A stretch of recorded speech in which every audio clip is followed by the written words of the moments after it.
Hello friends, मैं Anu. Welcome you all on my channel meta construct learning. आज जो हम चैप्टर कर रहे हैं क्लास 10th का अंडरस्टैंडिंग इकोनॉमिक डेवलपमेंट में social science chapter number 1 development करेंगे। मैंने आपको इससे पहले वीडियो में मैंने आपको जो एक नॉर्मल कंसेप्ट होता है स्टार्टिंग का, what is mean by economy, economics क्या है, ग्रोथ और डेवलपमेंट, आपको उसका मैंने ब्रीफ इंट्रोडक्शन करवाया था, जिसमें मैंने आपको ग्रोथ एज ए केक की तरह कंसिडर करा था कि भाई जितना बड़ा केक होगा उसके उतने ही पार्ट्स होंगे और उतने ही ज़्यादा लोगों में वो डिवाइड होगा। अगर केक का हर पीस छोटे से छोटे सेक्शंस तक जाता है, दैट मीन्स जो मोस्ट नीडी सेक्शन है सोसाइटी का उसके पास जाता है, तो हम क्या कहेंगे कि डेवलपमेंट हुआ है। केक क्या है? Cake is a growth. और डेवलपमेंट क्या है? जो उसके पीसेस हैं कितने लोगों में डिवाइड हो रहे हैं, दैट इज़ डेवलपमेंट। अगर कोई एक पूरा केक एक ही पर्सन रख ले तो क्या उसे डेवलपमेंट कहेंगे? नहीं, वो ग्रोथ है बट विदाउट डेवलपमेंट, राइट। तो अब हम इसी को ये चैप्टर के थ्रू हम कंसिडर करेंगे। मैंने पूरे चैप्टर को 3 सब टॉपिक्स में डिवाइड करा है, जिसमें पहले आपके आएंगे डेवलपमेंट गोल्स, कि भाई इंडिविजुअल के अलग कैसे कौन से डेवलपमेंट गोल्स होते हैं, मनी के अपार्ट भी और क्या चाहिए होता है जिससे लोगों को फील गुड फैक्टर आए, बेटरमेंट लगे। ऐसे ही नेशनल डेवलपमेंट में भी लोगों के अलग अलग डिफरेंट व्यूज़ होते हैं, जो कि कुछ व्यूज़ आपस में मैच करते हैं कुछ लोगों के, कुछ के आपस में कॉन्फ्लिक्ट कर जाते हैं। फिर उसके बाद हमने नेक्स्ट इसमें कर रहे हैं कंपेयर कर रहे हैं कंपैरिजन। मैंने इसमें बताया है स्टेट्स का और नेशंस का कि डेवलपमेंट हुआ है। हम कैसे बताएंगे भाई ए नेशन में ज़्यादा डेवलपमेंट है बी नेशन के कंपैरिजन में, तो उसके कई फॉर्मूले हैं, कई टेक्निक्स हैं, जैसे मनी के टर्म्स में है। इसके साथ आप एक WDR रिपोर्ट हम इसमें पढ़ेंगे। फिर हेल्थ के टर्म्स में कैसे हम कंपेयर कर सकते हैं एजुकेशन में, और इसी के बाद एक और रिपोर्ट आती है ह्यूमन डेवलपमेंट रिपोर्ट। तो 2 रिपोर्ट्स हैं, वर्ल्ड डेवलपमेंट रिपोर्ट और ह्यूमन डेवलपमेंट रिपोर्ट। थर्ड हम करेंगे सस्टेनेबल डेवलपमेंट। सस्टेनेबल डेवलपमेंट मतलब सतत विकास, के हम किस तरीके से जो प्रेजेंट हमारे संसाधन हैं, रिसोर्सेज हैं, वो क्या हैं, लिमिटेड हैं, तो हम किस तरीके से उनका जुडिशियस यूज़ करें ताकि आने वाली जो जनरेशन्स हैं उनको लिए भी अवेलेबिलिटी हो, राइट। इसका एग्जाम्पल इन्होंने ग्राउंड वाटर और ऑयल रिजर्व करके आपको दे रखा है। तो टोटल मैंने पूरा चैप्टर 3 सब ग्रुप्स में डिवाइड करा है। तो हम अगला स्टार्ट करते हैं डेवलपमेंट गोल्स से। विकास लक्ष्य, डेवलपमेंट गोल्स क्या होते हैं? डेवलपमेंट, जैसे मैंने आपको फर्स्ट स्लाइड वीडियो में बताया था, डेवलपमेंट का मतलब होता है विकास, एक फील गुड फैक्टर। अगर आपकी लाइफ में कोई पॉजिटिव चेंज आ रहा है, क्वालिटेटिव चेंज आ रहा है, गुणात्मक चेंज आ रहा है जिसको आप फील कर सकते हो, एक्सपीरियंस कर सकते हो, वो डेवलपमेंट है, राइट। इसका डेवलपमेंट आपका फिजिकल टर्म्स में भी हो सकता है। फिजिकल टर्म्स में मेडिकल फैसिलिटीज़ अच्छी होने की वजह से जो चिल्ड्रंस हैं वो बहुत अपनी, ऐसा नहीं है कि कोई बच्चे 1 साल की उम्र भी कंप्लीट नहीं कर पाते और बच्चों की डेथ हो जाती थी, मगर अब ऐसा नहीं है। जो वुमन की हेल्थ है वो इम्प्रूव हो रही है। तो ये क्या है? ये एक फिजिकल डेवलपमेंट के सारे पॉइंट ऑफ व्यूज को बताता है। सारे फिजिकल डेवलपमेंट ही हैं, राइट। किसी के बॉडी रिलेटेड, मतलब जो हमारी बॉडी रिलेटेड डेवलपमेंट हो रहे हैं, और डिजीजेस के लिए बहुत सारी मेडिसिन अवेलेबल है, सर्जरीज हैं। सो ये सारा क्या है? अब वे सबसे पहले क्या है कि जो कॉमन पर्सन है उसके लिए रीच कितनी अवेलेबल होती है मेडिकल फैसिलिटीज़ की, राइट। फिर उसके बाद इकोनॉमिक डेवलपमेंट, लोगों की एक एवरेज इनकम जो है पर्सनस की धीरे धीरे बढ़ रही है, ये एक आपका इकोनॉमिक डेवलपमेंट है। इससे आप, क्योंकि मनी की हेल्प से आप बाकी अपने जो विशेज़ हैं, डिज़ायर्स हैं, उनको फुलफिल कर सकते हैं। एनवायरमेंटल डेवलपमेंट, बहुत सारे प्रोजेक्ट्स चलाए जा रहे हैं एनिमल के प्रोटेक्शन के लिए। पेड़ काटना एक क्राइम है, और wild life sanctuaries, national parks, ये सारी क्या है? डेवलपमेंट्स के ही सारे व्यूज़ हैं। फिर उसके बाद आपका सोशल डेवलपमेंट आता है। सोशल डेवलपमेंट मतलब आपके इंटर रिलेशनशिप्स आपस में कैसे हैं, आपके पड़ोस में आपके रिलेशनशिप्स कैसे हैं, आपका सोशल स्टेटस कैसा है, कंट्रीज़ का आपस में रिलेशन कैसा है। उसके बाद इमोशनल वेलबींग, अगर आपका नियर बाय आपकी विशेस सारी डिज़ायर्स फुलफिल हो रही हैं तो एक आपको इमोशनल सपोर्ट मिलता है, ठीक है। डेमोग्राफिक डेवलपमेंट का मतलब क्या होता है कि फीमेल की पॉपुलेशन कंपैरिजन में मेल की पॉपुलेशन की कितनी है। नॉर्मल एक, अगर हम आइडियल सिचुएशन देखें कि किसी भी लोकेलिटी में जितने मेल्स होने चाहिए, नंबर ऑफ मेल्स सिमिलर होने चाहिए नंबर्स ऑफ फीमेल के, बराबर होने चाहिए। मगर अगर कहीं फीमेल्स कम हैं मेल्स के कंपैरिजन में, तो क्या है, क्या वो डेमोग्राफिक डेवलपमेंट है? नहीं। तो डेमोग्राफिक डेवलपमेंट होता है बेसिकली पीपल से रिलेटेड, पर्सन से रिलेटेड, ठीक है। तो ये सारे क्या है, ये सारे डेवलपमेंट के ही डिफरेंट डिफरेंट एस्पेक्ट्स हैं। और डेवलपमेंट क्या है, कोई भी आपका पॉजिटिव चेंज हो रहा है वो डेवलपमेंट है। अब आपकी बुक में मेंशन कर रखा है डेवलपमेंट को 2 पॉइंट ऑफ व्यू से बता रखा है। एक इंडिविजुअल लेवल पे, आप अपने हिसाब से डेवलपमेंट, आपके हिसाब से डेवलपमेंट क्या है, आपका खुद का डेवलपमेंट कैसे होगा, आपको क्या लगता है कि आप ऐसा क्या करें कि आपको आपका डेवलपमेंट होगा, ठीक है। एक होता है नेशनल लेवल पे कि भाई कोई कंट्री का डेवलपमेंट कैसे हो सकता है, ठीक है, कंट्री डेवलप कर रही है किस बेसिस पे। तो सबसे पहले हम इंडिविजुअल का करेंगे। इंडिविजुअल का क्या होता है, हर पर्सन के लिए डेवलपमेंट की जो धारणा है वो अलग अलग है, विकास की धारणा अलग अलग है, विकास का मतलब अलग अलग है। और कुछ ऐसे विकास होते हैं जो एक के लिए तो विकास है मगर दूसरे पर्सन के लिए विकास नहीं है, दूसरा पर्सन उसे विकास नहीं बोलेगा, राइट। सेम आता है नेशनल डेवलपमेंट के लिए। चलो पहले हम इंडियन इंडिविजुअल से ही स्टार्ट करेंगे, व्यक्तिगत धारणाओं से। इंडिविजुअल अलग अलग नोशन कैसे हो सकते हैं। अब जैसे कोई भूमिहीन मजदूर है, उसके लिए डेवलपमेंट क्या है, ये क्वेश्चन मैंने आपके एनसीईआरटी से ही लिए हैं। वो क्या चाहेगा कि भाई उसको एक काम मिल जाए, सबसे बड़ी, क्योंकि उसको काम मिले, उसकी अधिक मजदूरी मिले, जिससे क्या होगा, उसके बच्चे अच्छे स्कूल में पढ़ सकेंगे, उसकी समाज में एक सोशल स्टेटस बन जाएगा, क्या पता वो आगे जाके गांव का नेता भी बन जाए। तो एक धीरे धीरे क्या हो रहा है, उसके लिए डेवलपमेंट का मतलब ये है ना। अब कोई पंजाब का किसान है, समृद्ध किसान है, उसके लिए क्या है, हाई इनकम उसको कैसे होगी कि भाई उसको गवर्नमेंट की तरफ से हाई एमएसपी मिले। एमएसपी मतलब मिनिमम सपोर्ट प्राइस जो मिलता है, और उसके बाद जो उसके फार्म्स में लेबर वर्क करते हैं उनकी हेल्प से उसकी फैमिली की इनकम होगी। तो पंजाब का फार्मर्स के लिए क्या डेवलपमेंट है भाई, उसकी खेती बहुत अच्छी हो और उसे बहुत अच्छी इनकम मिले उससे, राइट। कोई फार्मर है जो कि कंप्लीटली बारिश पे डिपेंड करता है अपनी खेती में पानी देने के लिए, तो वो क्या चाहेगा, उसको क्या लगेगा कि भाई उसका विकास कैसे होगा, उसको कैसे अच्छा लगेगा कि उसको पानी की 24 आवर्स अवेलेबिलिटी मिल जाए, उसको बारिश पे डिपेंड ना रहना पड़े, है ना। तो ट्यूबवेल मिल जाए, सरकार से मदद मिल जाए। कोई अर्बन अनएम्प्लॉयड यूथ है, वो क्या चाहेगा कि अनएम्प्लॉयड है तो उसके लिए विकास क्या है भाई, मेरी जॉब लग जाए, बिल्कुल लाइफ सेट हो जाएगी, इस टाइप की एक सिक्योरिटी आ जाएगी, उसकी लाइफ सिक्योरिटी आ जाएगी, जिसके बाद वो आगे फंक्शंस कर सकेगा, राइट। अब कोई आदिवासी है नर्मदा का, फॉरेस्ट जो आदिवासी होते हैं, जो फॉरेस्ट ड्वेलर्स होते हैं, फॉरेस्ट में रहने वाले, उनको क्या है, उनको चाहिए कि भाई हमारे फॉरेस्ट राइट्स ना छीने जाएं हमसे। उनको फॉरेस्ट राइट में रहते हैं, वो फॉरेस्ट में रहते हैं, उनके जो प्रोडक्ट्स हैं, जो लोकल बाजार में जाके वो सामान बेचते हैं, छोटा मोटा जो उनके जैसे तेंदू लीव्स हो गई, बेटल्स हो गई, और काफ़ी प्रोडक्ट्स वो बनाते हैं जो सोवेनियर्स बनाते हैं। तो उनको क्या, उनके प्रोडक्ट्स का फेयर प्राइस उन्हें मिले और उनको गवर्नमेंट सपोर्ट भी मिलता रहे। तो उनके लिए विकास यही है कि कोई बाहर का इंटरफेरेंस ना हो, राइट। जैसे अब एक आपके रिच अर्बन फैमिली में कोई गर्ल है, उसके लिए क्या डेवलपमेंट है, उसको क्या चाहिए कि उसको भाई उतनी ही फ्रीडम चाहिए जितनी फ्रीडम उसके भाई के पास है, और वो भी फॉरेन स्टडीज करने जा सके।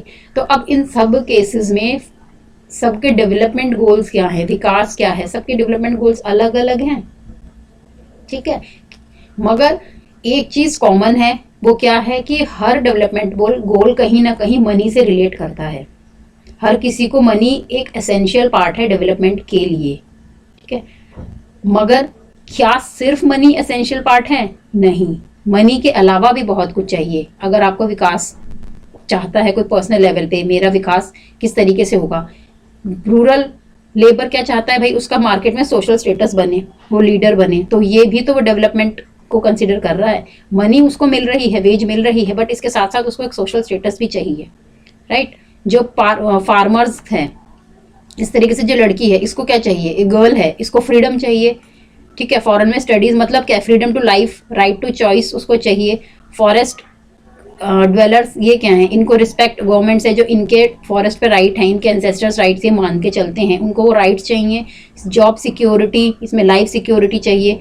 तो मनी के अलावा भी बहुत सारी चीज़ें हैं, उनको हम बोलेंगे जो नॉन मटीरियलिस्टिक थिंग, जिनको आप मनी से नहीं परचेज कर सकते, उनकी फुलफिलमेंट भी डेवलपमेंट के अंदर ही आती है। तो जो money is not the only criteria to जज कि हम डेवलप हुए हैं या नहीं, कि मेरी पर्सनल डेवलपमेंट हुई है या नहीं, ठीक है, यही कह रहा है। इसके बाद जो मनी के साथ साथ और भी चाहिए हमको, क्या चाहिए भाई, हमारा इक्वल समान व्यवहार, हमारे साथ समानता का व्यवहार हो, हमारी फ्रीडम हो, हमें सिक्योरिटी प्रोवाइड करे और दूसरों से हमें सम्मान मिले। तो ये भी क्या है, these are all main development goals, क्योंकि ये क्या है, ये गुणात्मक हैं। आप इनको क्या मेजर कर सकते हो, इनको आप मेजर नहीं कर सकते, बट आप इनको एक्सपीरियंस कर सकते हो। ये फील गुड फैक्टर देते हैं, बेटरमेंट के देते हैं, राइट। तो अब ये तो आ गया सबके अलग अलग गोल्स हैं इंडिविजुअल के। आपका ऐसे ही आपका खुद सोचो कि आपका पर्सनल लेवल पे आपका क्या इंडिविजुअल गोल है, डेवलपमेंट गोल आप क्या समझते हो। आपका ये स्टूडेंट्स जो होंगे वो सोचते होंगे भाई 11th में जाके हम साइंस लेंगे, डॉक्टर बनेंगे, उसके बाद एक कोई सोचते होंगे कि हम गवर्नमेंट हॉस्पिटल्स में वर्क करें, कोई सोचेंगे हम NGO खोलेंगे। तो ये आपके these are all your development goals. Main आपका क्या है, आपको खुद का बेटरमेंट फील करते हैं, राइट।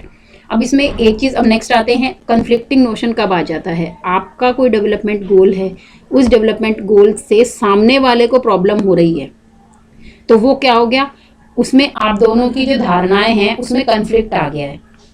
इसमें जो आपका एग्जांपल ले रखा है कि एक बहन है, उसको अपने घर में फ्रीडम चाहिए, वही अपॉर्चुनिटी चाहिए जो उसके भाई को मिलती हैं, उसका भाई भी उसकी हाउस होल्ड में वर्क करे, ठीक है, मगर उसके ब्रदर को ही पसंद नहीं है। तो इन दोनों के डेवलपमेंट गोल्स अलग अलग हैं और ये आपस में क्या है, कन्फ्लिक्ट कर रहे हैं। सिमिलरली कोई इंडस्ट्रियलिस्ट होते हैं, वो क्या चाहते हैं, उनकी इंडस्ट्री में ज़्यादा से ज़्यादा इलेक्ट्रिसिटी के लिए डैम्स बनाए जाएं ज़्यादा से ज़्यादा, मगर क्या होगा, जहाँ डैम्स बनेंगे वहाँ के लोगों को डिस्प्लेस किया जाता है उनकी जगह से। हालांकि उनको मुआवजा और रेम्यूनरेशंस मिलते हैं, बट स्टिल उनको उनके जहाँ पे वो रह रहे हैं कई सालों से उनको हटा दिया जाता है। जैसे फॉर एग्जांपल ट्राइबल्स, आपकी बुक में नर्मदा का प्रोटेस्ट एक एग्जांपल है, जहाँ पे नर्मदा वहाँ के जो ड्वेलर्स थे उनको हटाया गया था, उसी के अपोज में प्रोटेस्ट हुआ था। तो मेन एक तरीके से क्या है, ये डेवलपमेंट गोल्स का कॉन्फ्लिक्ट आ गया ना। इंडस्ट्रियल से चाह रहे हैं कि हाँ भी डैम्स होने चाहिए, मगर जो ट्राइबल्स जिस एरिया में डैम बनेगा उस एरिया में ऑलरेडी एक पॉपुलेशन रह रही है ट्राइबल, वो चाहते हैं कि नहीं, ये नहीं होना चाहिए, इससे उनके फॉरेस्ट राइट्स और उनके एंसेस्टर्स के राइट्स, बाकी चीज़ें भी अफेक्ट होंगी, ठीक है। तो इस तरीके से क्या आ गया, कन्फ्लिक्ट आ गया। तो अब इससे क्या हमको लिटरली इस पूरे का जो हमने अभी डेवलपमेंट गोल्स पढ़ा है, इसका कंसेंसस ये है, क्रक्स ये है कि भाई हर पर्सन के अलग अलग डेवलपमेंट गोल्स हो सकते हैं। और कोई डेवलपमेंट गोल्स ऐसा हो सकता है कि किसी एक का डेवलपमेंट गोल ज़रूरी नहीं है दूसरे का भी हो, और ये भी हो सकता है कि एक का डेवलपमेंट गोल्स दूसरे के लिए काफ़ी डिस्ट्रक्टिव हो, विनाशकारी हो, ठीक है। अब आता है, हमने इंडिविजुअल लेवल पे करा, व्यक्तिगत लेवल पे, आप अपने लेवल पे सोचो। अब आपके आते हैं नेशनल लेवल पे। इसमें नेशनल लेवल पे क्या होगा कि कोई नेशनल की डेवलपमेंट कैसे होगी, नेशन की डेवलपमेंट, कोई राष्ट्र का विकास कैसे होगा। आप इसमें एक ये वाला एग्जांपल और देख सकते हो इंडिविजुअल के कन्फ्लिक्टिंग नोशंस में, कि एक चॉइस ऑफ करियर होता है। बच्चे कुछ और चॉइस करना चाहते हैं, ठीक है, पेरेंट्स चाहते हैं कि हमारा बच्चा कुछ और दूसरे पर्टिकुलर प्रोफेशन में जाए, तो उनकी चॉइसेस में क्या आ गया, कन्फ्लिक्ट आ गया ना, ठीक है। अब कौन सा सिचुएशंस क्या होती हैं, वो आगे किस तरीके में इंटरेस्ट होता है उसी में जाना चाहिए, या मार्केट रिसर्च क्या कहती है। मगर एक कन्फ्लिक्टिंग नोशन का एक बहुत ईजी सा एग्जांपल है। नॉर्मली क्या होता है कि कॉमन कंसेंसस नहीं होता पेरेंट्स और बच्चों में, कि कोई बच्चे कुछ और करियर चुनना चाहते हैं बट पेरेंट्स चाहते हैं कोई और करियर उनके बच्चों के लिए, है ना। तो एक तरीके से ये भी एग्जाम्पल ऑफ कन्फ्लिक्टिंग नोशन में समझ सकते हो। अगला आता है आपका नेशनल डेवलपमेंट में। अब किसी नेशन के डेवलपमेंट में है, नेशन की डेवलपमेंट में अब मान के चलो कि इंडिया का ही लेते हैं, भाई इंडिया हमारा नेशन है, हम इसके डेवलपमेंट में बात करेंगे। मैं चाहती हूँ किस तरीके से इसको समझने के लिए आप ये समझिए कि इंडिया 3 तरीके की इकोनॉमी होती है। किसी भी कंट्री को चलाने के लिए, रन करने के लिए वहाँ की इकोनॉमी किस बेसिस पे वर्क करती है वो बहुत इंपॉर्टेंट होता है। कैपिटलिस्ट इकोनॉमी जिसे पूंजीवाद कहते हैं, सोशलिस्ट समाजवाद होती है, मिक्स्ड हो गई मिश्रित अर्थव्यवस्था या मिक्स्ड इकोनॉमी। कैपिटलिस्ट इकोनॉमी क्या होती है, मार्केट ड्रिवन इकोनॉमी होती है। इसमें क्या होता है, गवर्नमेंट का नो गवर्नमेंट रोल। तो किस चीज़ का प्रोडक्शन होता है, सिर्फ वही चीज़ें प्रोड्यूस होती हैं जिससे प्रॉफिट मिले, ठीक है। अगर लोग किसी चीज़ को खरीद पा रहे हैं, सिर्फ उन्हीं चीज़ का प्रोडक्शन होगा। तो नीड, जो सोसाइटी को एक्चुअल में नीड है उसका प्रोडक्शन नहीं होता है। जो प्रॉफिट मोटिव्स होती हैं, जो प्रॉफिट, जिन चीज़ों से प्रॉफिट मिलेगा सिर्फ उसी का ही प्रोडक्शन होता है। तो पूंजीवादी अर्थव्यवस्था वो होती है। सोशलिस्ट इकोनॉमी में क्या कहते हैं कि भी ओनली गवर्नमेंट का ही रोल होता है। जो स्टेट का मतलब होता है यहाँ पे गवर्नमेंट, सिर्फ गवर्नमेंट ही सोल ओनर होती है। गवर्नमेंट ही डिसाइड करेगी कि भाई हम क्या प्रोड्यूस करेंगे, कितना प्रोड्यूस करेंगे, हम कैसे सोसाइटी में डिस्ट्रीब्यूट करेंगे हमारे लोगों के बीच। और इसमें कोई प्राइवेट प्रॉपर्टी नहीं होती। तो इसमें क्या है सोशलिस्ट इकोनॉमी में कि भाई गवर्नमेंट ही सोल ओनर होती है, वही प्रोप्राइटर होती है, मतलब वही सब कुछ देखती है, उनके अपने सिटीजन्स की राइट्स, उनके डिसीजंस, उनको क्या रखना है, ठीक है। तो इसमें एग्जांपल जैसे क्यूबा है, चाइना है, these are the socialist economy. Capitalist economy में आप यूएस का एग्जांपल ले सकते हो। अब मिश्रित इकोनॉमी में, जो मिश्रित अर्थव्यवस्था है, मिक्स्ड इकोनॉमी में क्या आता है कि ऐसी इकोनॉमी जिसमें गवर्नमेंट का भी रोल है और प्राइवेट प्लेयर्स भी काम करते हैं, मतलब मार्केट प्राइवेट भी फर्म्स भी हैं और गवर्नमेंट भी काम करती हैं। कुछ वर्क जो होता है सिर्फ गवर्नमेंट के लिए होता है, वो गवर्नमेंट करती है, जैसे असेंशियल सर्विसेज। असेंशियल सर्विसेज में जैसे आप इंडिया का कंसिडर करो कि क्या ऐसी चीज़ें जो सिर्फ गवर्नमेंट के हैंड में है, वो प्राइवेट आपको कहीं नहीं मिलेगी। मोस्टली लॉ एंड ऑर्डर, जो कि बॉर्डर फोर्सेज होती हैं, ठीक है। तो ये क्या है, these are basically border forces. ये क्या है आपकी, ये सारी गवर्नमेंट के अंडर कंट्रोल है। एक आपकी जो न्यूक्लियर पावर प्लांट्स हैं, न्यूक्लियर पावर एनर्जी है, एनर्जी, ये बेसिकली ये गवर्नमेंट के अंदर है, राइट। अब बाकी सारी जो मार्केट के अंदर क्या होंगी, जो प्राइवेट फर्म्स इजीली प्रोवाइड करवा सकती हैं, वो प्राइवेट फर्म्स को दे देते हैं, ठीक है। आई होप आपको क्लियर हुआ होगा। अब डिफरेंट नोशंस का क्या आया इसके अंदर, अलग अलग धारणा है कि जैसे मैं हूँ, मेरे पर्सनल व्यूज हैं कि किसी भी नेशन का डेवलपमेंट होता है अगर उस नेशन में मिक्स्ड इकोनॉमी होती है, कि मतलब कि भाई गवर्नमेंट का भी रोल होना चाहिए और प्राइवेट प्लेयर भी पार्ट करने चाहिए। कई में से जो आप सुन रहे होंगे वो उनको लग रहा होगा कि नहीं, जो गवर्नमेंट है वही सोल ओनर होनी चाहिए, कोई प्राइवेटाइजेशन नहीं होना चाहिए, सरकार ही सब संभाले, है ना। तो इस तरीके से क्या है, हमारे आपस में अलग अलग व्यूज़ हैं, डिफरेंट नोशंस हैं किसी भी नेशनल डेवलपमेंट के लिए, किसी नेशन के डेवलपमेंट के लिए, इंडिया के डेवलपमेंट के लिए, ठीक है। अब कन्फ्लिक्टिंग नोशंस आ जाते हैं। कन्फ्लिक्टिंग नोशंस कैसे, अगर मैं बोल दूँ मैं मिक्स्ड इकोनॉमी को प्रेफर कर रही हूँ इंडिया के डेवलपमेंट के लिए, आप कह रहे हो सोशलिस्ट इकोनॉमी को, तो हम दोनों के बीच में क्या हो गया, हम दोनों के बीच में कन्फ्लिक्ट भी हो गया है, ठीक है। तो यही आपका कन्फ्लिक्टिंग नोशन भी आता है। आप इसी तरीके से इसे कन्फ्लिक्टिंग नोशन भी कंसिडर कर सकते हैं, राइट।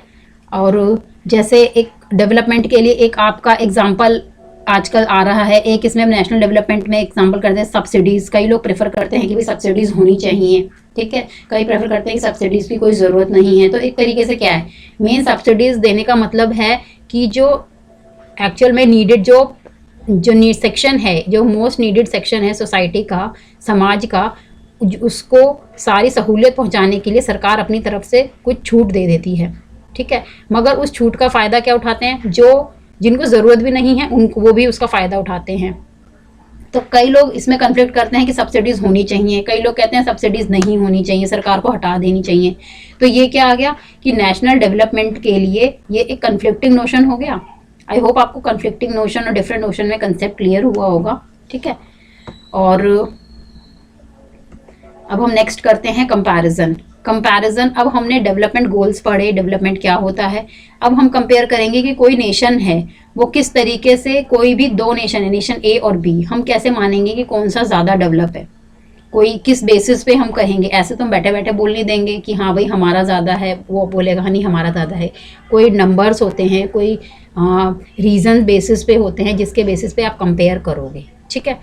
तो सबसे पहले इसमें मैं आपको कुछ टेक्निकल टर्म्स अब आपको समझनी है जो कि आपको हेल्प करेंगी। सबसे पहले ये एवरेज सैलरी। एवरेज तो आपको पता है एवरेज का क्या मतलब होता है।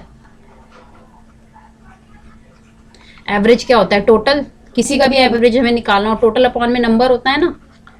तो अगर हमें एवरेज सैलरी का नंबर निकालना है किसी भी कंट्री का, तो उसमें हम कैसे लगेंगे, जो टोटल इनकम उस कंट्री की अपॉन में टोटल पॉपुलेशन उस कंट्री की, ठीक है। टोटल इनकम कितनी है, टोटल कमाई कितनी आती है, कुल कमाई, और कुल जनसंख्या कितनी है, इसको हम डिवाइड कर देंगे तो हमारी क्या आ जाती है, एवरेज इनकम। एवरेज इनकम मतलब एक व्यक्ति की सालाना इनकम, ठीक है। टोटल हम इनकम निकाल रहे हैं पर ईयर, हर साल की। तो एवरेज इनकम क्या आएगी, एक पर्सन कितना अर्न करता है एक साल में, वो एवरेज होगी। अब ए नेशन है, बी नेशन है। ए नेशन की टोटल जो कुल कमाई है वो 10 लाख रुपए है, बी नेशन की 20 लाख रुपए है। ए नेशन की पॉपुलेशन 40,000 है, बी नेशन की पॉपुलेशन 80,000 है। तो अब इसमें बताओ कौन सा अमीर है, कौन सा नेशन ज़्यादा रिच है, ठीक है। तो अब ऐसे कैसे कंसिडर करोगे इसमें? अब अगर हम नॉर्मल देखें तो इनकम तो भाई बी की ज़्यादा है, तो बी ज़्यादा होना चाहिए, मगर हमें क्या कंसिडर करना है कि उसकी पॉपुलेशन भी कितनी है, कि कितने लोग किसी घर में कितनी अर्निंग आ रही है। उसके साथ साथ हमें ये भी ध्यान देना चाहिए कि उस अर्निंग पे कितने लोग डिपेंडेंट हैं। ठीक है, तो सेम जिस कंट्री पे भी आ रही है, टोटल पॉपुलेशन ए की 40,000 है और बी की कितनी है 80,000।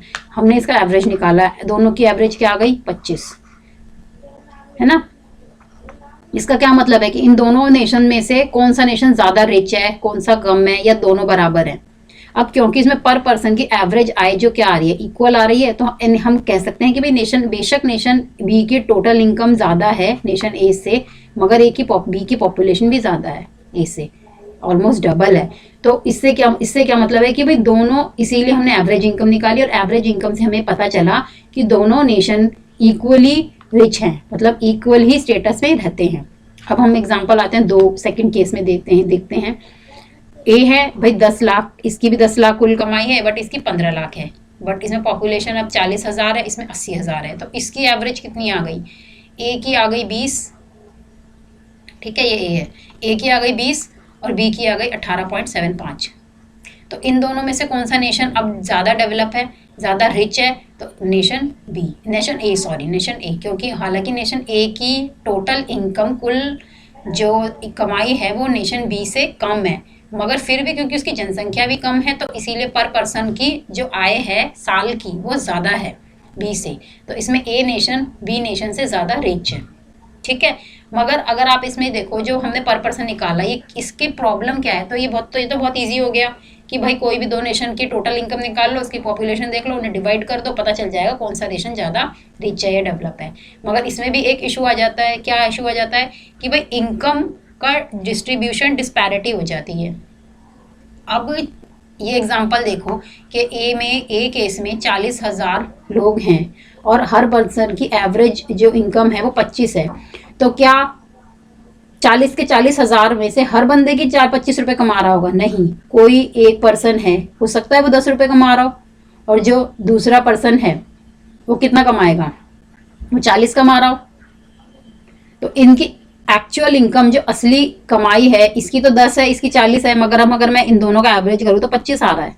एवरेज तो सबकी बराबर ही आएगी, मगर अब इसमें क्या हुआ, इन दोनों की इनकम में कितना डिफरेंस आ गया, डिस्टेंस आ गया। इस डिस्टेंस को हम कहते हैं आय वितरण में असमानता। इनकी वितरण में असमानता आ गई ना, ठीक है, ये इनकम डिस्ट्रीब्यूशन डिस्पैरिटी इसको बोलेंगे। तो इससे क्या पता चलता है कि जो एवरेज इनकम निकालने का भी जो हमारा मेथड है, एवरेज इनकम से अगर हम किसी नेशन को कंपेयर करते हैं तो वो भी एक करेक्ट क्राइटेरिया नहीं है, है ना। क्यों? क्योंकि एवरेज इनकम निकालने से जो इनकम डिस्ट्रीब्यूशन डिस्पैरिटी बढ़ जाती है, इनकम में असमानता बढ़ जाती है। मैंने 10 और 40 बताया आपको, ठीक है।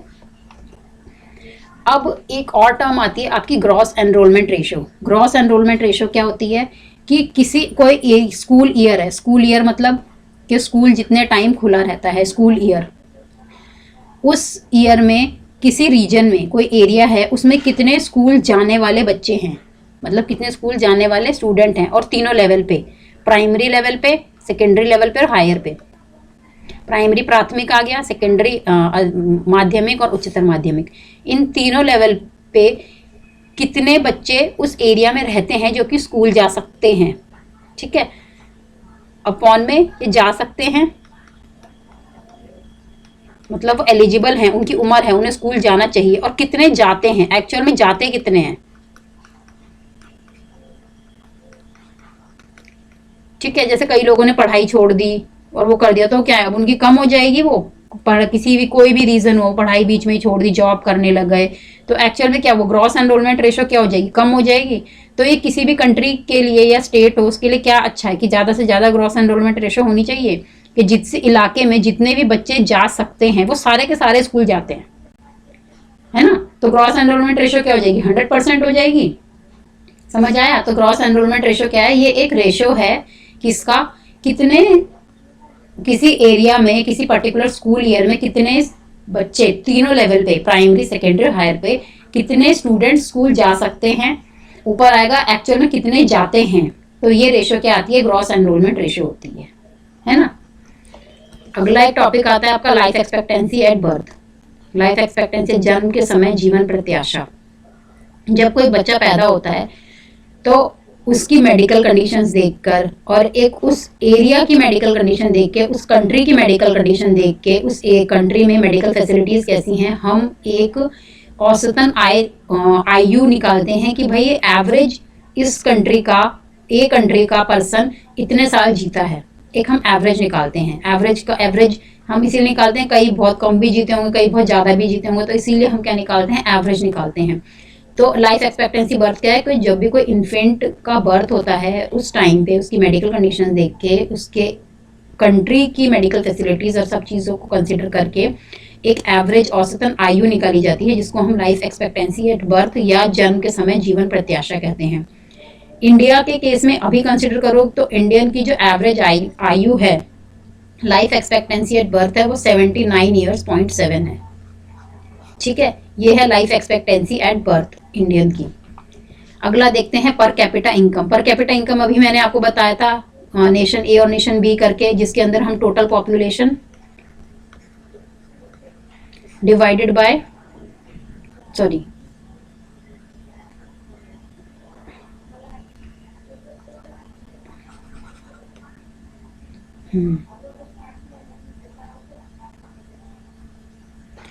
टोटल इनकम अपॉन में टोटल पॉपुलेशन, कुल कमाई बाय कुल जनसंख्या, तो यही निकाली थी हमने पर कैपिटा इनकम।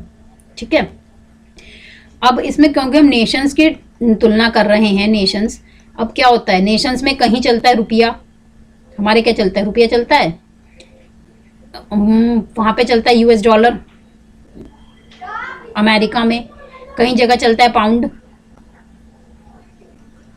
तो अब ऐसे अगर हमें ऐसे किस तरीके से, अगर हमें किन्हीं दो नेशंस को कंपेयर करना है उनकी पर कैपिटा इनकम के बेसिस पे या औसतन आय पे, तो हमको एक कॉमन यूनिट चाहिएगी। तो हम क्या करेंगे, जितनी भी करेंसीज है ना, हम सबको यूएस की टर्म्स में कंसिडर करते हैं, यूएस डॉलर की टर्म्स में।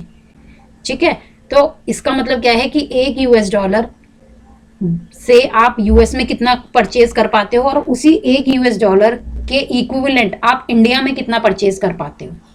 ठीक है, तो जैसे एक यूएस डॉलर से आप 10 पेन खरीद सकते हैं यूएस में, मगर एक यूएस डॉलर की वैल्यू क्या है, एक यूएस डॉलर की वैल्यू है 72 रुपीज़, आप मान के चलो अभी इंडियन 72 रुपीज़ है, तो 72 रुपीज़ से आप इंडिया में कितने पेन खरीद पाते हो, सेम क्वालिटी के कितने पेन खरीद पाओगे, तो आप उसमें इंडिया में क्या खरीद पाओगे, ज़्यादा खरीद पाओगे। तो सेम वही कहता है, अगर हमें पर पर्सन की आय हमें डिवाइड करनी है, हमें रिच नेशन के बताने हैं, तो हम किस बेसिस पे हम उनको पर कैपिटल इनकम के में कंसिडर करते हैं। तो मेन इसमें क्या हम कंसिडर करते हैं कि हम औसतन आय किसी भी नेशन की कितनी है, और हम सभी जितने भी नेशंस को कंपेयर करते हैं उन सबको हम किन टर्म्स में कैलकुलेट करते हैं, डॉलर के टर्म्स में। ठीक है, क्योंकि डॉलर क्या है, मोस्ट सर्कुलेटेड कंट्री है, करेंसी है ऑल ओवर द वर्ल्ड। ठीक है, तो डॉलर की टर्म्स में ही आप कोई भी इंटरनेशनल आगे जाके आप अंतर्राष्ट्रीय राजनीति पढ़ोगे, इंटरनेशनल इकोनॉमिक्स में, सब में आपको ये होता है कि डॉलर की टर्म्स में ही हम कैलकुलेट करते हैं। ठीक है, नेक्स्ट आपका आता है, अब दो रिपोर्ट्स हैं, अभी मैंने आपको पहले टर्म समझाई थी, अब उसी से रिलेटेड रिपोर्ट्स हैं। सबसे पहले आई थी वर्ल्ड डेवलपमेंट रिपोर्ट है आपकी 2017 की, वर्ल्ड बैंक निकालता है। ठीक है, वर्ल्ड बैंक का हेडक्वार्टर है वॉशिंगटन डीसी, ये याद रखना आपके आ सकता है, वॉशिंगटन डीसी। इसने एक रिपोर्ट निकाली जिसमें उसने नेशंस का कंपैरिजन, दैट मींस कंट्री का कंपैरिजन किस पे बेसिस पे करा, एवरेज इनकम पे।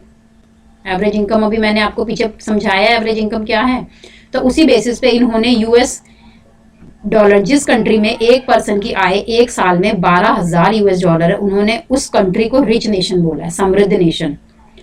जिस कंट्री में यूएस डॉलर की टर्म्स में उस पर्सन की इनकम $955 है, तो वो क्या है, लो इनकम है।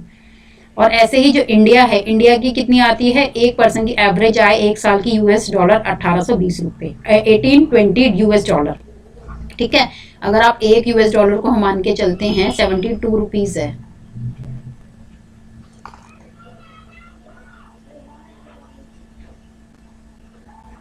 तो इसका मतलब इंडियन कितना कमा रहा है, 1820 इंटू 72, ये INR में होगी हमारी, राइट। तो इसलिए उन्होंने यूएस डॉलर के टर्म्स में उन्होंने नेशंस को डिवाइड करा है। अब इसमें ये तो बता दिया उन्होंने, चलो भाई ये रिच नेशन है, ये लो नेशन है, तो इंडिया आता है लो मिडिल इनकम में आता है। ये आप ध्यान रखना, इंडिया आता है लो मिडिल इनकम में आता है। वर्ल्ड बैंक का हेडक्वार्टर वॉशिंगटन डीसी है। वर्ल्ड डेवलपमेंट रिपोर्ट कौन पब्लिश करता है? ये वर्ल्ड बैंक पब्लिश करता है, जो कि डिफरेंट नेशंस को डिवाइड करता है on the basis of their average income. ठीक है। अब क्या कोई रिच नेशन डेवलप नेशन बोल सकते हैं? मतलब क्या कोई रिच है तो हम बोल सकते हैं कि भाई वो नेशन में, उस नेशन में विकास भी हो रहा है क्योंकि वो बहुत अमीर है। इसी का एग्जांपल आपको ये बताते हैं कि जो रिच नेशंस हैं एक्सक्लूडिंग कंट्रीज मिडल ईस्ट या कुछ स्मॉल कंट्रीज, उनको हम डेवलप्ड कहते हैं, मगर उन्होंने उन डेवलप्ड कंट्रीज में मिडल ईस्ट को और सब कुछ अदर कंट्रीज को एक्सक्लूड कर दिया है, हटा दिया है। इसका मतलब इसका क्वेश्चन का क्या मतलब है कि मिडल नेशंस जो हैं और बाकी कुछ नेशंस भी हैं मिडल ईस्ट के एरिया के, क्या है वो रिच नेशंस हैं। रिच नेशन है इसका क्या मतलब कि उनके पर पर्सन की जो आय है पर ईयर की वो $12,000 है, तो वो रिच तो हैं, मगर क्या वो डेवलप्ड है? वो डेवलप नहीं है। उन्होंने डेवलप्ड कंट्रीज की लिस्ट में से वर्ल्ड बैंक ने इनको हटा दिया है। ठीक है, ये रिच हैं मगर ये डेवलप नहीं है। क्यों नहीं है? क्योंकि डेवलपमेंट गोल्स, अभी हमने सबसे स्टार्टिंग में पढ़ा था, डेवलपमेंट गोल्स किसी भी इंडिविजुअल के लिए क्या होते हैं? उसकी सोशल सिक्योरिटी है ना, रिस्पेक्ट, फ्रीडम, जेंडर इक्वालिटी। ठीक है, तो अब ये सब चीजें भी डेवलपमेंट गोल्स होती हैं। तो अगर जिस नेशन बहुत अमीर है मगर उधर अगर उसके नागरिकों को ये सब सुविधाएं हैं ही नहीं, तो क्या वो डेवलप्ड नेशन है? नहीं होगा। इसी का एग्जांपल मिडल ईस्ट, आप एक गूगल में काम कीजिएगा, मिडल ईस्ट टर्म डाल के, कंट्रीज डाल के उनकी लिस्ट देखिएगा, इमेजेस में, उनके मैप्स में देखिएगा कौन कौन सी कंट्रीज आती हैं। ठीक है, वो क्या है बेसिकली, वो सारी एक ग्रुप कंट्रीज हैं, ग्रुप है 18-20 कंट्रीज का। उन सब पूरे कंट्रीज को हम अरब वर्ल्ड कहते हैं क्योंकि उनकी इथेनिसिटी, उनका जो पहनावा है, रहन सहन, वो काफ़ी सिमिलर है। और उनका रिलीजन, वो कॉमन रिलीजन फॉलो करते हैं, इस्लाम हो गया, जुडाइज़म हो गया, वहाँ पे क्रिश्चियनिटी भी मिलती है। तो उनको मिडल ईस्ट कंट्रीज कहते हैं। उनको वो रिच क्यों हैं? Rich income, high income countries हैं, बट वो क्यों रिच हैं? क्योंकि वहाँ पे ऑयल प्रोडक्शन है, ऑयल की वजह से वो काफ़ी रिच कंट्रीज हैं। इसमें सबसे बड़ी कंट्री जो मिडल ईस्ट की है वो सऊदी अरेबिया है। हम इसको रिच कहते हैं मगर ये डेवलप्ड नहीं है। क्यों नहीं है?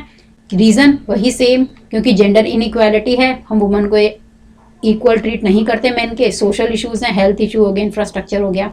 तो इन सब को क्या डेवलपमेंट, एक चीज़ है कि डेवलपमेंट कांस्टेंट नहीं होता है, डेवलपमेंट क्या है, कंटिन्यूस प्रोसेस है।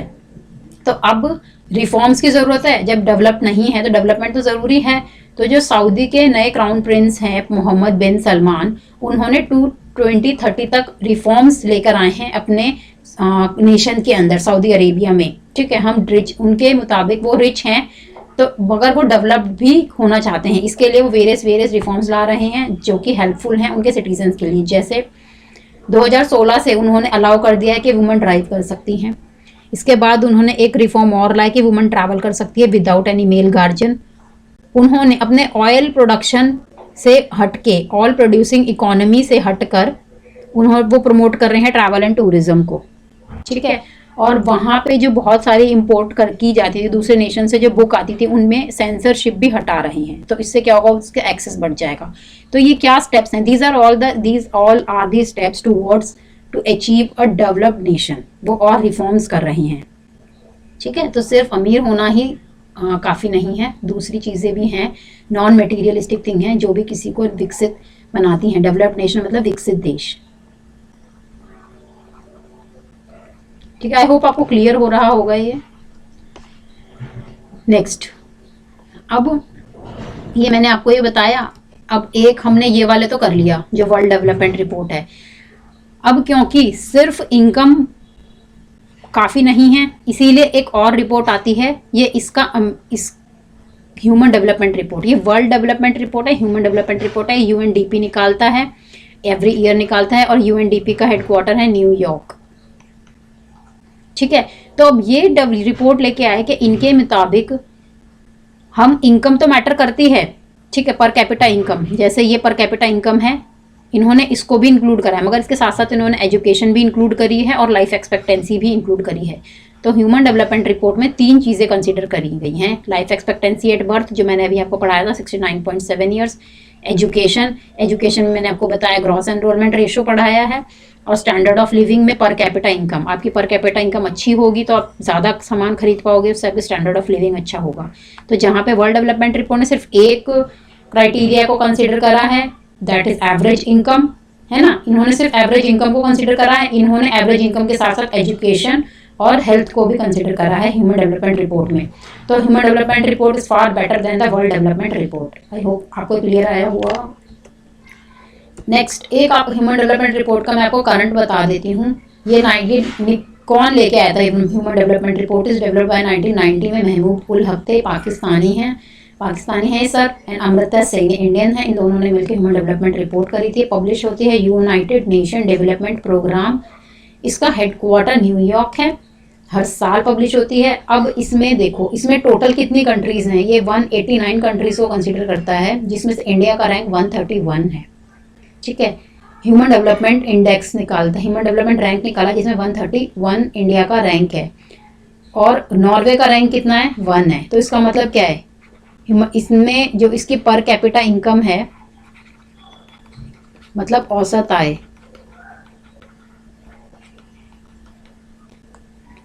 एजुकेशन, ग्रॉस एनरोलमेंट करी थी और साथ में क्या थी? हेल्थ में हमने क्या करा है? लाइफ एक्सपेक्टेंसी करी है। तो ये तीनों चीज़ों को मिलाकर जो नॉर्वे है वो सबसे अच्छी कंट्री है लोगों के रहने के लिए, ह्यूमन डेवलपमेंट के लिए। तो रैंक 1 पे है नॉर्वे, ठीक है। इसके बाद एक इंडेक्स भी निकालता है, इंडेक्स होता है 0 से 1। तो इसका मतलब 1 पोजीशन पे कौन सा है? ऑब्वियसली नॉर्वे है। इंडिया कहाँ आता है? इंडिया आता है, ये 5 हो गया, ये 0 5.5 है ना, और इंडिया आता है यहाँ पे 0.645 इंडिया की रैंकिंग। तो इंडिया किस कंट्री कैटेगरी में आता है? मीडियम ह्यूमन डेवलपमेंट कैटेगरी में आता है, ठीक है। तो ये आपके एमसीक्यूज में आ सकते हैं। अब हम करेंगे, पहले हमने करी उन 2 रिपोर्ट्स के बेसिस पे हमने कंट्रीज का कंपैरिजन करा है, राइट। अब हम करेंगे स्टेट्स का विद इन इंडिया कंपैरिजन। इसके लिए भी मुझे कुछ टर्म्स आपको बतानी है। सबसे पहले आया आपका लिटरेसी रेट। लिटरेसी रेट का क्या मतलब होता है? साक्षरता दर। कोई 7 या 7 से ज़्यादा उम्र का पर्सन,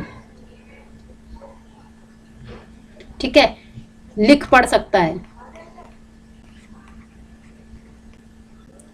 कोई भी एक भाषा बहुत अच्छे से, ठीक है, लिख भी सकता है, पढ़ भी सकता है, कोई एक भाषा बहुत अच्छे से, और बहुभाषी हो तब भी अच्छा है और अच्छा है। तो उसकी कितनी % है, ठीक है, तो उसको हम कहते हैं लिटरेसी रेट कितना है? तो 77.7% है इंडिया का लिटरेसी रेट, ठीक है, जिसमें से मेल है 84.7 और फीमेल है 70.30। मतलब कि अगर टोटल 100 पर्सन है तो 100 में से 77 लोग हैं ऐसे हैं जो कि लिटरेट हैं, ठीक है। और इन्हीं 70 में से कुछ मेल होंगे, कुछ फीमेल होंगी। तो फीमेल मेल कितने हो गए? 80, मान लो फीमेल 20 हैं, 50-50 कर लो।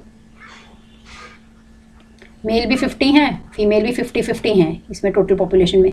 तो मेल का इसका 84.7% जो पर्सन मेल हैं और फीमेल के 70.30% जो फीमेल होंगी, इसका परसेंटेज जब निकालोगे 50% का 70.3 और 50% का 84.47, तो इतने % क्या है? लिटरेट है, लिटरेसी रेट है, ठीक है। आई होप आपको क्लियर हुआ होगा लिटरेसी रेट क्या होता है। 77.7 है इंडिया का, और जिसमें से मेल 84.7 हैं और जो महिलाएं हैं वो 70.3 हैं। अब आपका आता है नेट अटेंडेंस रेशो। इसके लिए थोड़ा कंपेयर कर लो, जैसे मैंने ग्रॉस एनरोलमेंट रेशो बताया था, उसमें हमने एज कंसिडर नहीं करते हैं ग्रॉस एनरोलमेंट रेशो में। उसमें देखते हैं कि कितने स्कूल जाने वाले जितने भी बच्चे हैं किसी एरिया में, उनमें से कितने बच्चे जाते हैं। ग्रॉस एनरोलमेंट रेशो यही था। मगर नेट अटेंडेंस रेशो में हम एज मान के चलते हैं 14 और 15 साल के, कि किसी एरिया में 14 से 15 साल के कितने बच्चे हैं जो कि स्कूल जा सकते हैं, जाना चाहिए, मगर एक्चुअल में कितने जाते हैं। अगर किसी एरिया में 80 बच्चे हैं, ऐसे 80 बच्चे ऐसे हैं जो 14-15 साल के बीच में हैं, मगर उनमें से सिर्फ 70 बच्चे स्कूल जाते हैं, तो इसकी % क्या है? 700/8,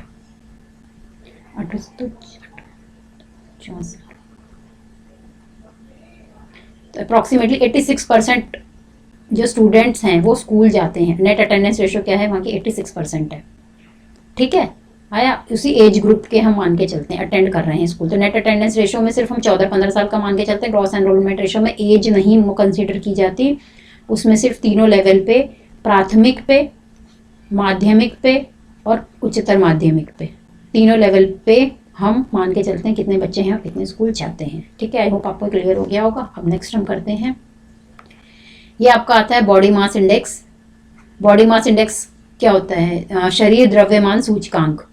ये निकालता है कि भाई आपकी बॉडी प्रॉपरली नरिश्ड है या नहीं है, आप कितने फिट हो, कितने नहीं हो। तो उन्होंने एक फॉर्मूला निकाला है जो साइंस मतलब जो हमारे मेडिकल हैं, मेडिकल फील्ड में, उनकी तरफ से एक फॉर्मूला है। वेट को आप केजी में लो, हाइट को स्क्वायर करो, डिवाइड करो, तो आपका एक नंबर आएगा जिसको हम बीएमआई बोलते हैं। बीएमआई की वैल्यू 18.5 से 25 के बीच में होनी चाहिए। तो आप इसमें नॉर्मली फिट कंसीडर किए जाते हो। अगर इससे ज़्यादा है तब भी अनफिट हो, इससे कम है तब भी आप अनफिट हैं। ठीक है, तो हम कैसे करते हैं? वेट ऊपर लिखेंगे और हाइट 2 बार मल्टीप्लाई करके वेट को डिवाइड कर देंगे, बीएमआई। मगर बीएमआई यस एज पे भी मैटर करता है, छोटे बच्चों का बीएमआई नहीं होता है, एज के अकॉर्डिंग भी बीएमआई अलग अलग होता है। पेज 80 में आपकी लिस्ट दी हुई है, वो आप देख लीजिएगा। ठीक है, अब एक आता है infant mortality rate. Infant mortality rate का मतलब होता है शिशु मृत्यु दर। कोई विशेष ईयर वर्ष में, किसी एक ईयर में, किसी एक साल में 1000 बच्चे जब पैदा होते हैं, इन्फेंट पैदा होते हैं, इन्फेंट का बर्थ होता है, तो उनमें से कितने हर एक साल कंप्लीट करने से पहले ही डेथ हो जाती है उनकी, चाहे रीजन कोई भी हो। तो हम उसको क्या कहते हैं? Infant mortality rate. एक साल की आयु कंप्लीट करने से पहले ही बच्चों की जो डेथ हो जाती है उस वर्ष में पैदा हुए 1000 जीवित बच्चों के अनुपात में, तो उसको हम क्या कहते हैं? इन्फेंट मोर्टालिटी रेट है। इन्फेंट मोर्टालिटी रेट क्या है? 33 है इंडिया का। मतलब 1000 बच्चे अगर पैदा होते हैं, हर 1000 बच्चों के लाइव बर्थ में से 33 बच्चे ऐसे होते हैं जो कि अपना एक साल कंप्लीट नहीं कर पाते, उन्हें किसी भी रीज़न से डेथ हो जाती है। ठीक है, तो ये क्या है? दिस इज़ इससे क्या पता चलता है आपको? अगर इन्फेंट मोर्टालिटी रेट इतना ज़्यादा है, मतलब इसका मतलब क्या है कि बहुत सारे बच्चे हैं जो एक साल भी कंप्लीट नहीं कर पाते और उनकी डेथ हो जाती है। तो एक तो उनके पेरेंट्स को डिस्ट्रेस कितना होता होगा, उनके पेरेंट्स कितने परेशान हो जाते होंगे। ठीक है, दूसरा क्या है, कहाँ और क्या कमी है? मेडिकल फैसिलिटीज़ की कमी है, ऑब्वियसली कहीं ना कहीं तो कुछ कमी है ही। न्यूट्रिशन की कमी है, उनकी मदर को प्रॉपर न्यूट्रिशन नहीं मिला है, जिसमें आपकी प्री नेटल और पोस्ट नेटल केयर होती है, वो प्रॉपर नहीं हो पाई है। बच्चे को भी कोई जेनेटिक प्रॉब्लम हो सकती हैं, मतलब जी, और उसमें भी की कमी हो सकती है, न्यूमोनिया और कुछ डिजीज उसे हो गई हैं। तो ओवरऑल क्या है कि आपकी इन्फेंट मोर्टालिटी रेट अगर बहुत ज़्यादा है तो इसका मतलब क्या है कि वहाँ का हेल्थ इंफ्रास्ट्रक्चर अच्छा नहीं है ना। नेक्स्ट, अब मैंने आप ये टेबल आपकी बुक से ही मैंने ली है। सबसे पहले टेबल प्रोड्यूस कौन आती है, ये देखना, एक टेबल है, अभी नंबर कहीं से भी उठ के तो आए नहीं हैं। इन नंबर्स को प्रॉपर मेथड से कैलकुलेट किया जाता है और वो पब्लिश होता है। ये पब्लिश कौन करता है? इकोनॉमिक सर्वे पब्लिश करता है, जो कि एक बुक होती है इकोनॉमिक सर्वे, जो कि मिनिस्ट्री ऑफ फाइनेंस निकालती है हर साल। ठीक है, जिसमें आपका प्रीवियस ईयर के जो भी आपके इन्फेंट मोर्टालिटी रेट है, ऐसे स्ट्रक्चर इन सबका डेटा होता है। अभी ये 2 किताबें होती हैं, 2 वॉल्यूम्स में निकलती है, पार्ट 1 पार्ट 2। आगे जाके कहते हैं कि सिर्फ क्या पता एक ही निकाली जाएगी। और अब आप जब ये वीडियो अगर आप अभी देख रहे हो तो बजट आने वाला है, बजट आने से एक दिन पहले इकोनॉमिक सर्वे आता है जिसके अंदर ये सारी चीज़ें मेंशन होती हैं। पहला इकोनॉमिक सर्वे आया था 1950 और 51 में। ठीक है, ये आपका एक्स्ट्रा है। अब टेबल पे आ जाते हैं। पर कैपिटा इनकम मैंने आपको बताई है, औसत आय जो कि total income divided by total population होती है। इन्फेंट मोर्टालिटी रेट बताया है कि 1000 लाइव बर्थ में से कितने बच्चों की डेथ हो जाती है।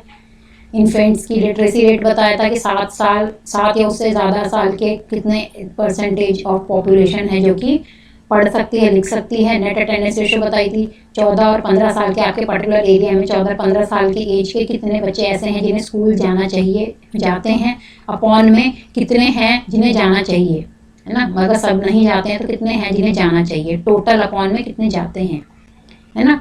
तो अब इसलिए इस टेबल को थोड़ा स्टडी करो। अब आप सिर्फ एवरेज इनकम के हिसाब से देखो। अभी हमने कंट्रीज के लिए वर्ल्ड डेवलपमेंट रिपोर्ट हमने करी थी, जिसमें उन्होंने कंट्रीज को डिवाइड करा था सिर्फ इनकम के बेसिस पे, राइट। तो अब इसके अकॉर्डिंग अगर हम स्टेट्स की बात करें तो हरियाणा का पर कैपिटा इनकम 1,80,000 है के आसपास है, केरला की 1,63,000 है, बिहार की 34 है। तो इससे क्या पता चल रहा है कि जो हरियाणा है कंपैरेटिवली ज़्यादा रिच नेशन है बाकी दो नेशन के कंपैरिजन में। तो आप क्या कह सकते हो कि क्या हरियाणा एक डेवलप्ड स्टेट भी है? चलो, हम इसके लिए हमें बाकी क्राइटेरिया भी चाहिएगा, बाकी पैरामीटर्स भी देखने होंगे।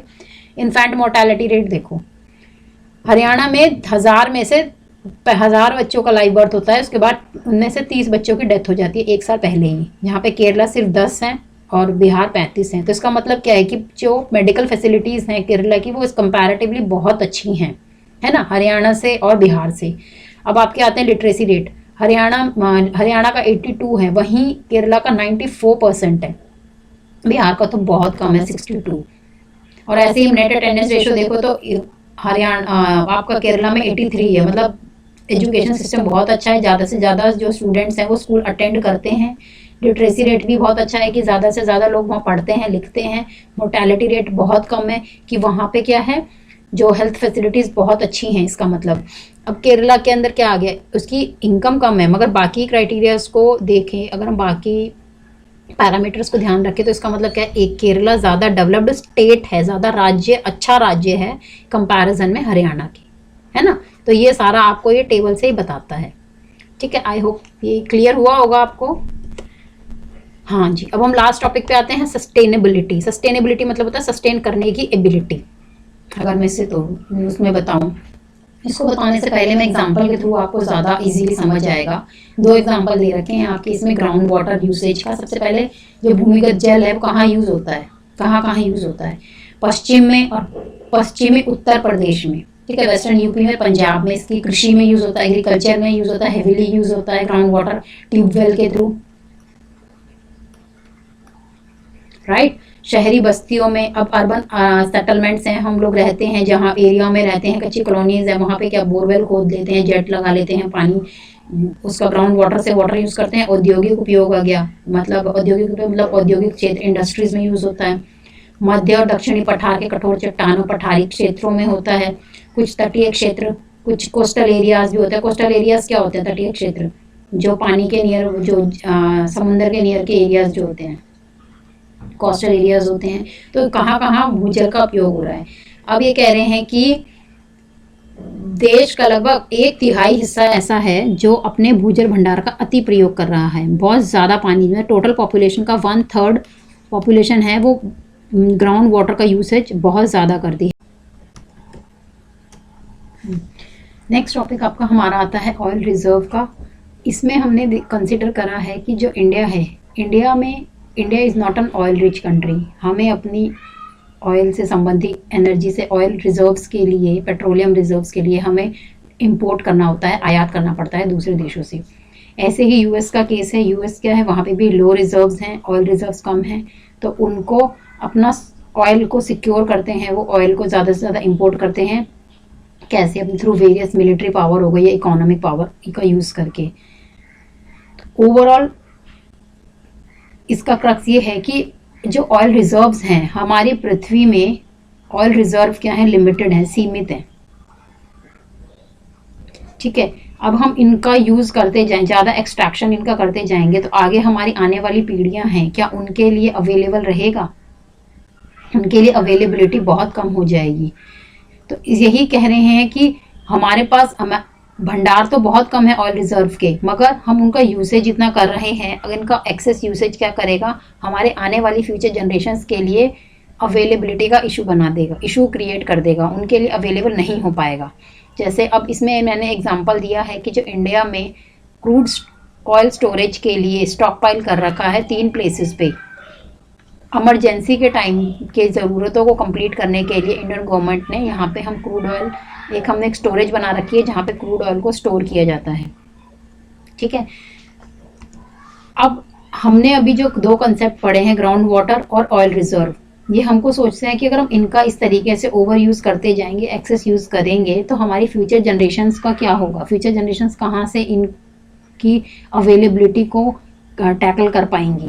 तो यहीं से कंसेप्ट आता है सस्टेनेबल डेवलपमेंट का। सस्टेनेबल डेवलपमेंट का मतलब है कि हम अभी की ज़रूरतों को इस तरीके से पूरा करें, अपनी ज़रूरतों को, ताकि जो हमारे आने वाली जनरेशन्स हैं, आने वाली पीढ़ियां हैं, उनको उनकी ज़रूरतें पूरा करने के लिए कोई समझौता ना करना पड़े। राइट, हम अपने संसाधनों का उपयोग इस तरीके से करें, अवेलेबल रिसोर्सेज जो हैं हमारे नॉन रिन्यूएबल रिसोर्सेज, क्योंकि इनको बनने में, जो आपके कोल हो गए, पेट्रोलियम हो गए, इनको बनने में हज़ारों करोड़ों साल लगते हैं।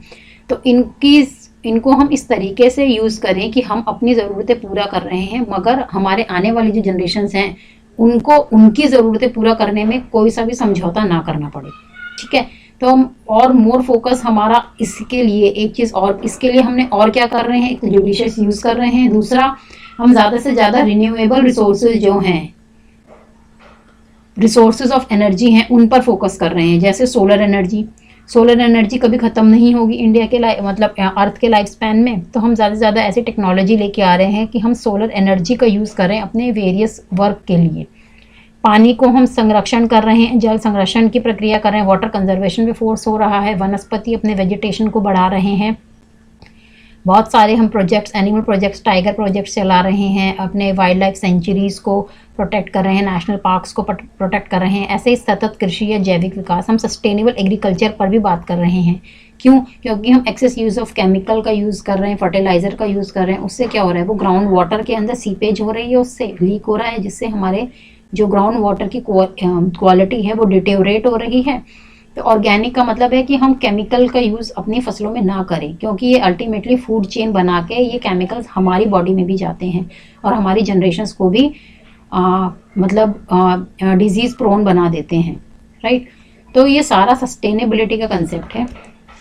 आई होप आपको वीडियो पसंद आया होगा, and if you like the video तो काइंडली लाइक कीजिए, शेयर करिएगा, कमेंट ज़रूर कीजिएगा, and keep Meta construct learning. Thank you.